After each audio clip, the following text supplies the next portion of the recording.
Hey guys, and welcome to another Game Explained discussion. I'm your host, Derek Bittner, and I'm joined today by Ash Paulson and Ted from Brain Scratch Comms to discuss the latest Pokemon Sun and Moon trailer. So let's get started. Well guys, I've already down one analysis for this new trailer, but I have another one coming, and I'm just not close to finishing yet. So I figured I'd squeeze in a quick discussion with you guys about this trailer before I get into the actual editing process of that. So, real quick, what are you guys' reactions to this new trailer? Get back in that analysis dungeon. Oh, I just barely escaped. But seriously though, it looks pretty good. It's kind of weird. The first time I watched the first trailer, I didn't really even notice that the character models were like not the chibi versions that you saw in all the previous games. Like they're using the full models they would use in battles and stuff.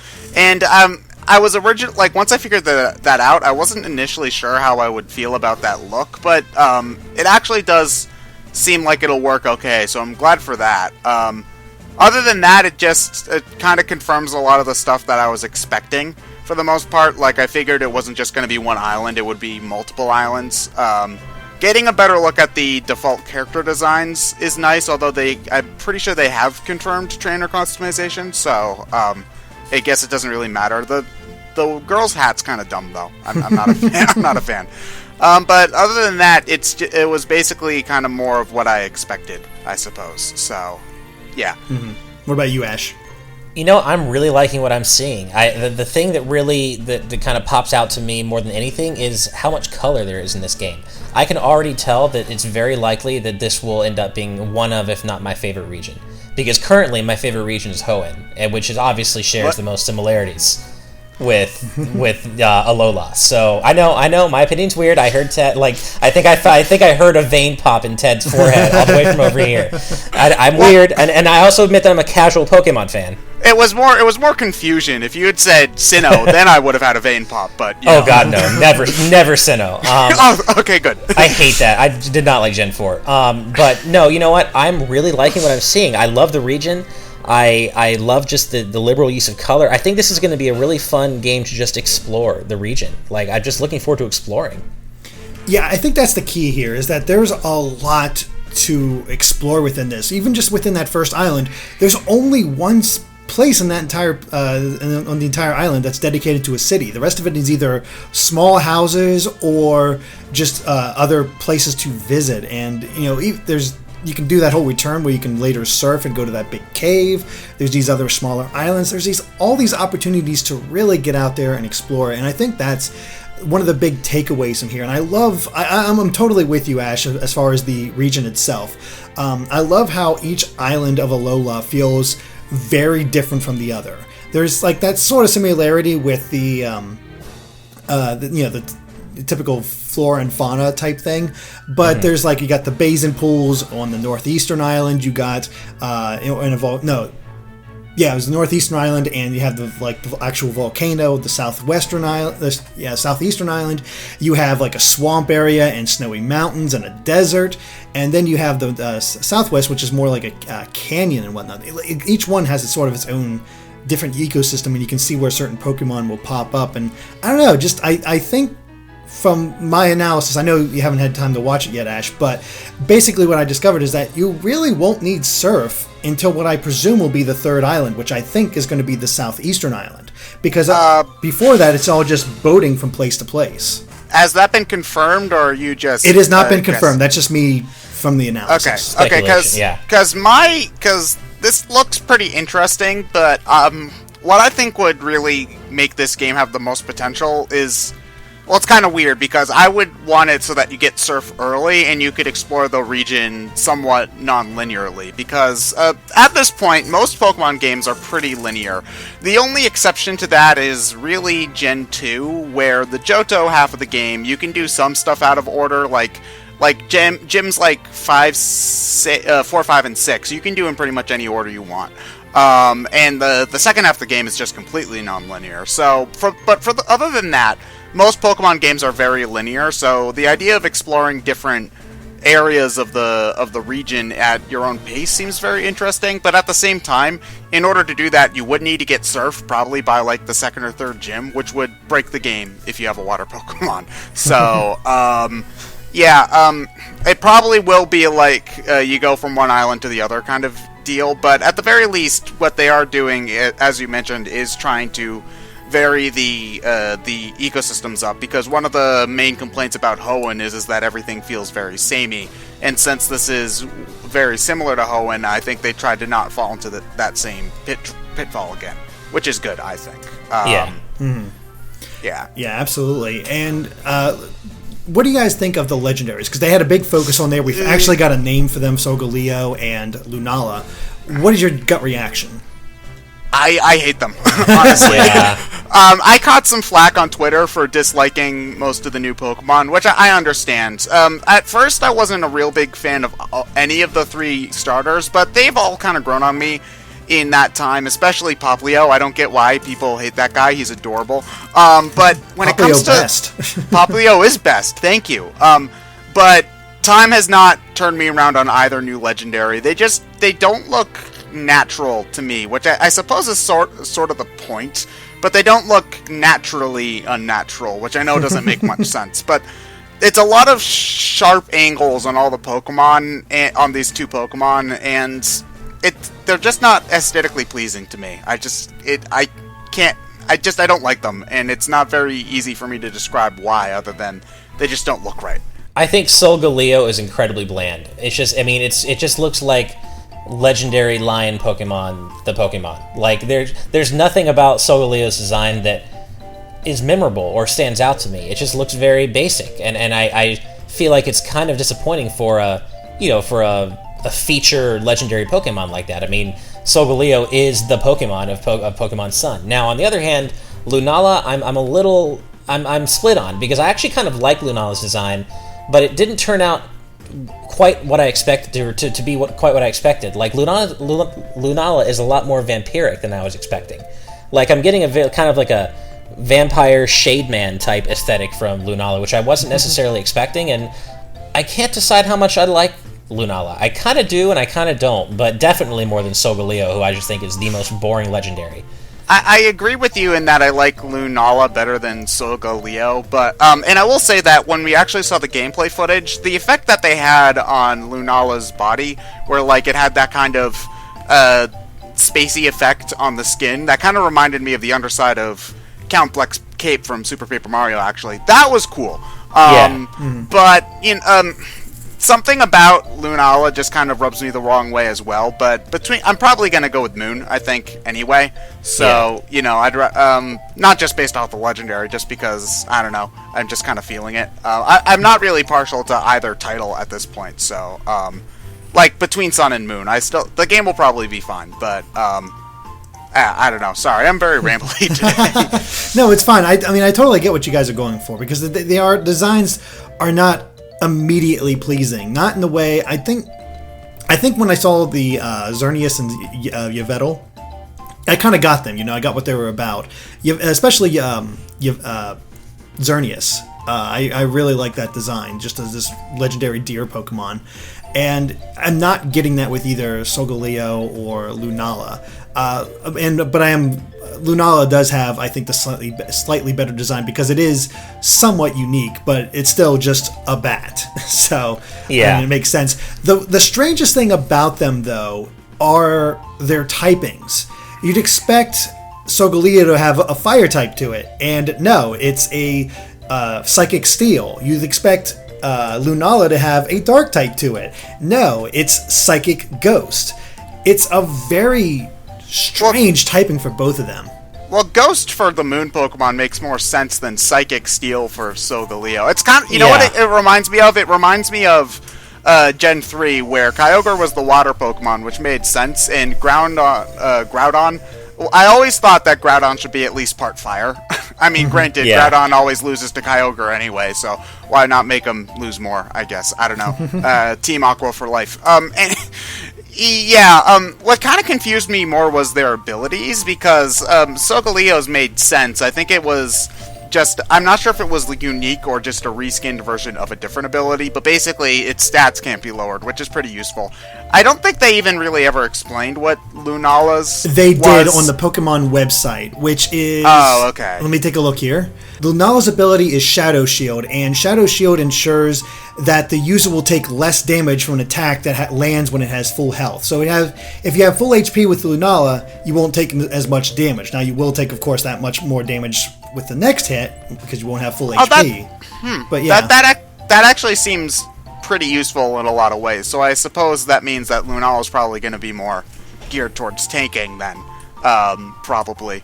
That's actually pretty interesting. A lot more interesting than just its stats can't be lowered. Maybe potentially less useful, but more interesting at the very least. And both of their attacks disregard the target's ability when it's being used, which is a very interesting thing there. So, yeah. I mean, they seem like decent Pokemon overall. But I never use legendaries on my team anyway, so it really is a moot point to me. Well, it kind of feels like they were just trying to... They kind of went into their kind of collection of legendaries, and they're like, okay, which typings are not well represented yet in our legendaries so far in the series? And they came up with these guys because they're Psychic Ghost. I mean, like, again, Lunala's Psychic Ghost. Like, we've never had something like that, I don't think.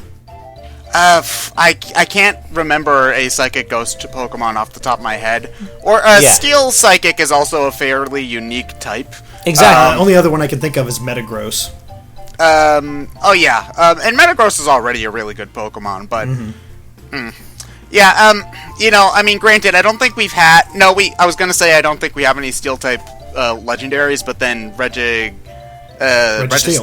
Yeah, but we're getting to the point where they've got at least one legendary of everything. I mean, technically, Arceus can be any type he wants. Good point. Yeah. But at the very least... One thing that I'm grateful for is that I don't think that these legendaries seem as obnoxiously overpowered as some of the other ones. I mean, granted, they're supposed to be overpowered. They're the legendaries, but Pokemon is probably one of the worst cases of power creep I've seen in any video game. So I do appreciate any attempt to kind of scale that down a little bit. So yeah, that makes sense. Sure.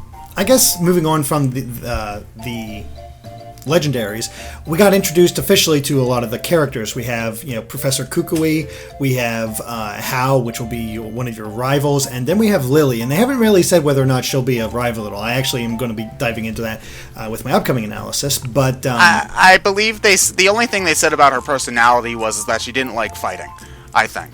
Yeah. She's a bookworm, she doesn't like fighting, and she's the Professor Kukui's assistant. This might seem a little bit out there, but I think that she might actually end up being the N-type character for this game. One thing that I will say is, although I'm kind of iffy on the Pokemon designs, I do like most of the character designs for this game. The new Professor looks cool. Lily's design is adorable, I think. And the new Hao is the rival kid's name? I think it's Hao. Hao, okay. That's a good design too. So I'm liking most of the characters so far. I couldn't disagree more about Hao. I don't like that design at all. Really? He looks like the kind of character who's going to annoy the hell out of me. Like, Nothing he just seems like he's totally like kind of a country bumpkin, like, Southern accent. I don't know. I was kind of hoping for the return of like the douchebag rival.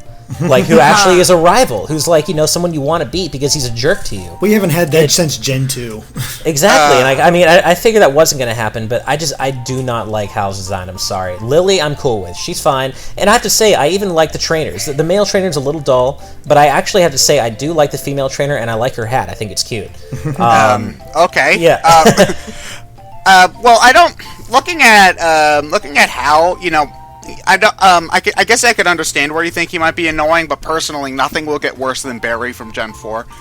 Good point. I think it's just that's true. I think I'm looking at the screenshot where Hal's going, "Hoo-wee, that gave me chicken skin," and I already want to punch him.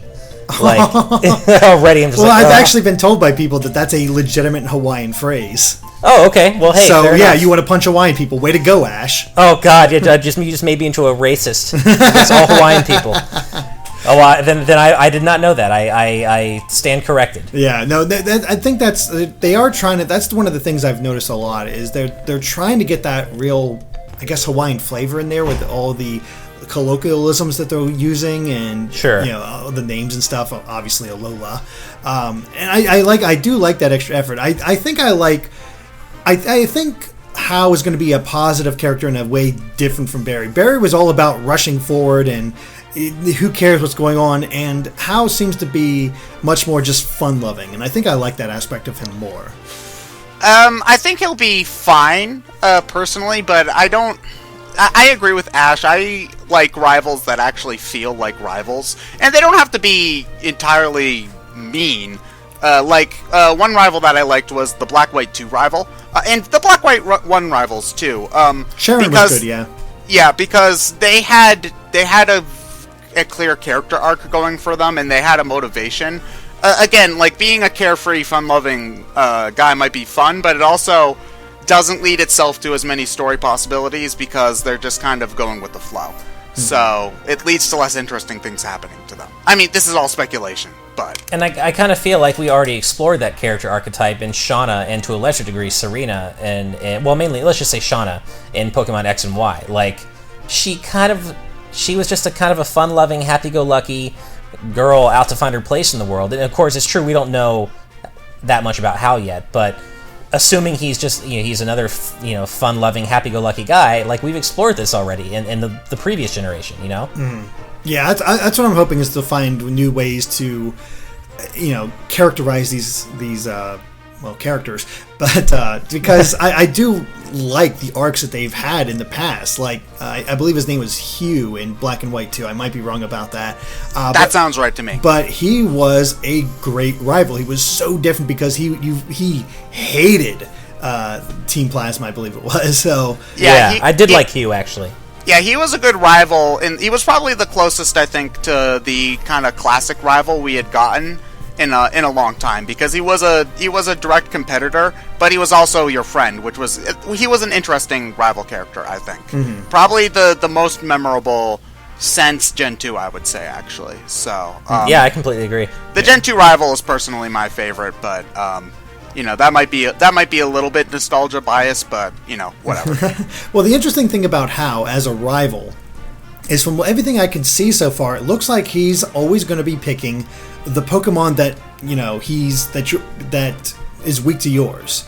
So if that's you pick weak to ours. Yes. So if you pick grass, he's going to pick water. That's what I've seen, because they had it in that first trailer where you picked I believe Litten, and he picked Rowlet.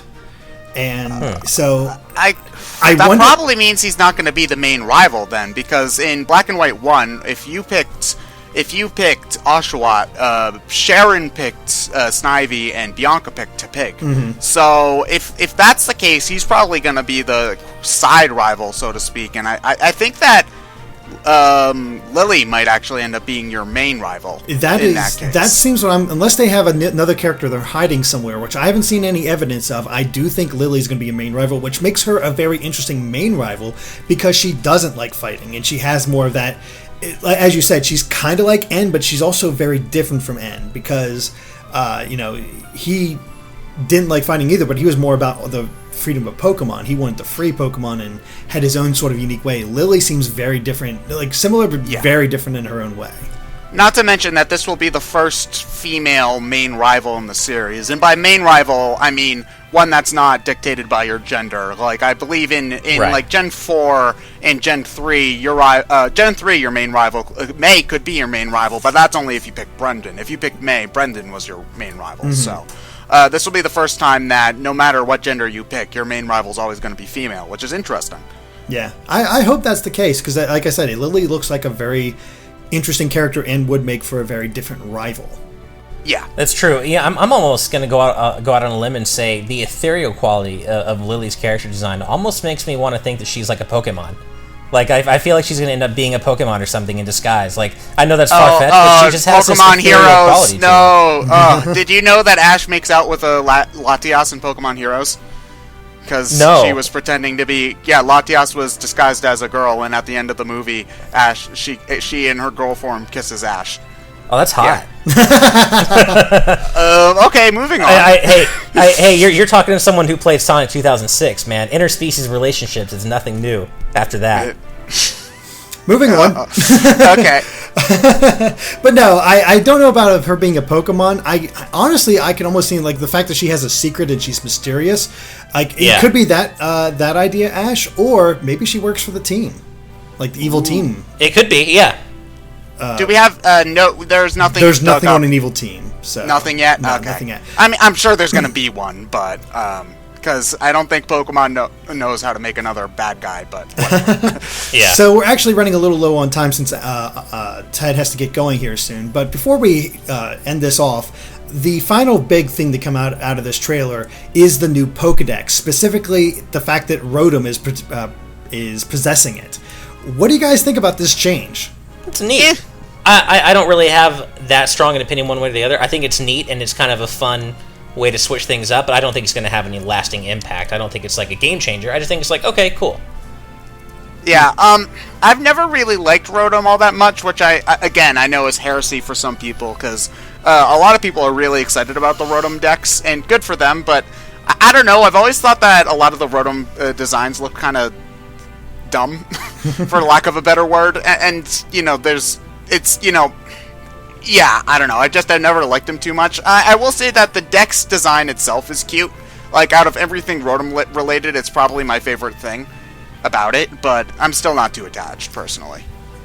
Rotom is interesting to me because of what it's able to do. One, we see it communicating with the player, which, you know, does that makes me wonder, like, are we going to be able to communicate with our other Pokemon through Rotom? That'd be really cool. That would be really cool, actually, and very different. And one of the actual key things they have is that it looks like the Pokédexes also serves as your map, because they had a clip from the Japanese website that I, unfortunately, when I was making the compilation, I completely missed it because I was in such a rush to start making notes and whatnot. But basically, they show the bottom screen of they show both screens for once, and they show that the bottom screen is actually a map from Rotom's perspective using the Pokédex, and you can actually set up waypoints, saying, oh, I need to find my way to, in this case, the trainer school. And it will show, like, I have a dot there saying, here's the trainer school, and they have a little icon for your character as well. So that also sort of feeds into my ideas about there being more exploration, because otherwise, why have a waypoint? We've never needed them before. Yeah, that does seem to lend evidence to the idea that the game will be, if not more non-linear, then more explorative than before. Mm-hmm. Which is fine, because for me personally, Pokemon is all about exploring and finding new things. Like more recently, ever since last gen, I've started not looking up what the new Pokemon are going to be before the game comes out, so I could be surprised by the new designs. And I'm gonna keep on doing that because I'm gonna tell you, one of the first Pokemon that I didn't see in pre-release stuff was Hawlucha, and you should have seen my face when I saw Hawlucha for the first time, just like in a random battle. It was nuts. Yeah, nice. I'm not able to do that. Yeah, it's kind of tough in our line of work. Yeah. It's easier now that the Japanese version is out 6 months before the US version. Yeah, but I think the Rotom Pokedex has a lot of potential, and one of the other cool things is that it looks like there's a little bit about the Pokedex itself where you actually see that it looks like each island is going to have its own Pokedex. And there's going to be an overall Pokedex, and actually has a completion percentage at the top. And then at the bottom, they have a spot for Alola, and then 4 separate ones underneath that, where you can get more specific. And the first, I forget the name off the top of my head, but they actually do name the first island, at least for the Japanese version. And so, again, it looks like we're going to have a split Pokedex once again, like an X and Y. That doesn't surprise me. Mm-hmm. I figure. I mean, that's kind of the format they seem to have been going with for a while. So, yeah, that's not. I mean, in theory, it's really exactly the same thing as we've come to expect from, again, like you just said, X and Y. Yeah, pretty much.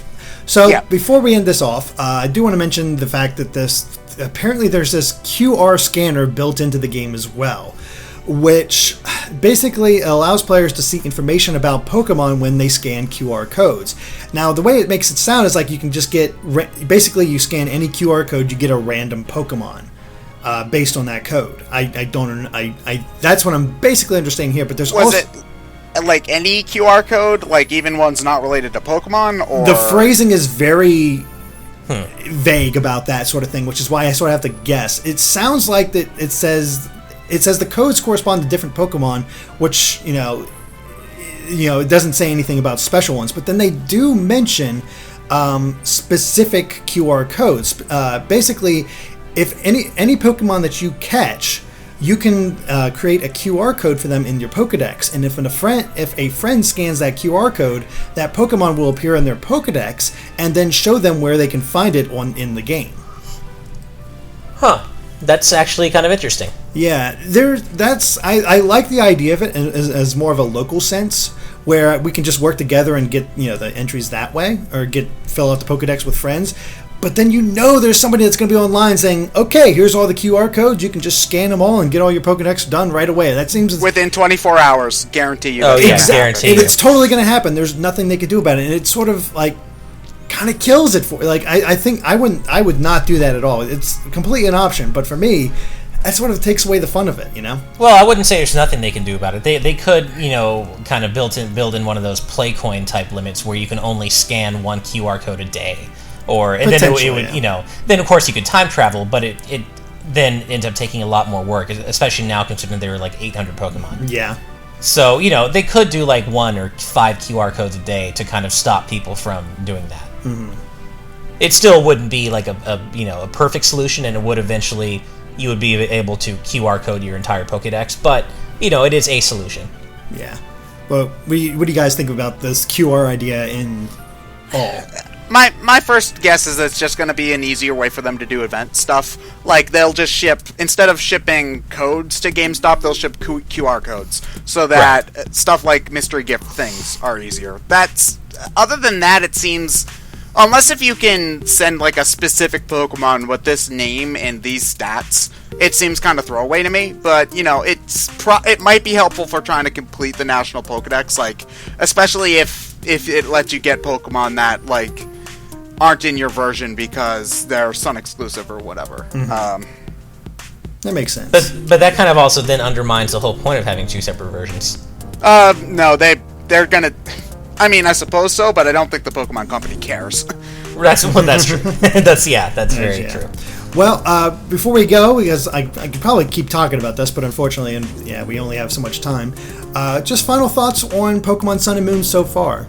I've been kind of ambivalent about the game for the most part, but it looks okay, and I'm probably going to enjoy playing it. I mean, I've been kind of a Debbie Downer about the game as a whole on Twitter and such, but it's not that I think the game looks bad. It's just kind of underwhelming so far. But I think it'll probably be okay. The new info was definitely uplifting for me. So, And you, yeah.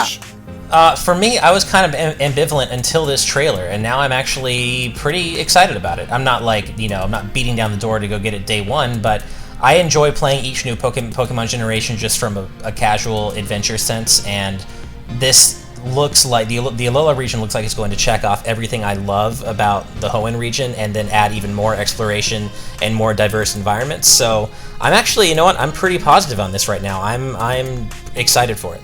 I agree. There's very little about this that I've seen that I have not enjoyed, from character designs, the Pokemon designs, other than Solgaleo, and then just some of the gameplay aspects. There's a lot here that I've been really enjoying. So yeah, I'm looking forward for more information. But from what we have so far, I'm quite excited for Gen 7.